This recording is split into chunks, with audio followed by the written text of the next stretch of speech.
Guys, ito Toyota. Ito yung Toyota si Kuya. Yan. Problema nito dati, no start, no crank, no start. Ngayon, itong relay na to, dito sa may starter, ito starter nya, starter relay, ito starter relay. Pag tinesteran mo to na naka-on dun sa loob, ignition on, ito wala to dati, wala yan. Dito wala yan, wala yan, walang reading yan. Ito meron, ito meron, ito meron. Ang ito lang ang wala. Tapos ang naging problema niya ang naging problema sa loob, walang neutral, kaya ayaw mag-crank, wala. Tapos yung ititrace na naman natin, nagka-crank na siya. Doon tayo sa baba. Ilagyan ko na lang relay. Ito na yung starter relay. Ito lahat dito sa ignition key nya goods. Dito lang si starter, nawalan ng supply dito palabas, papasok sa may yung sensor na yan. Shifter papasok dito. Lahat to okay naman to, na-check ko lahat yan. Dito, starter goods din. Kita ko sa inyo yung naging problema sa baba.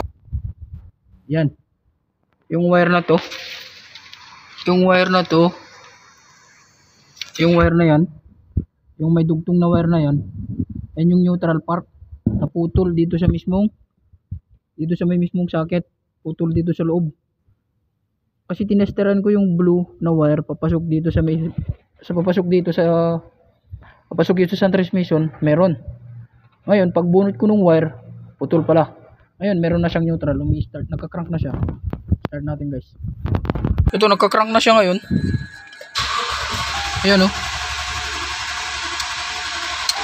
Ayun, dito mandar. Ayun yun ang i-trace natin ngayon. Okay, let's go. Ito na yung update niya ngayon. Ngayon umaandar na kasi yung naging problema yung dun sa may relay na pagbalik-baliktad nila. Ayan o. Ito yung naging problema niya, pagbalik-baliktad yung one. Kasi unang dating niya dito kasi binaklas nila to eh. Ngayon pagbaliktad nila to, ito nakalagay to dito eh. Dito, ito nagbaliktad, ito naglagay yan sa may fuel pump. Ayan o, sa may fuel pump. Ito sa may fuel pump nakalagay dito, ito blow. Ayan, pinagbaliktad namin, okay na, mag-start na siya. Ayan, mandar na, okay na. Okay na guys, yun lang. Thank you for watching.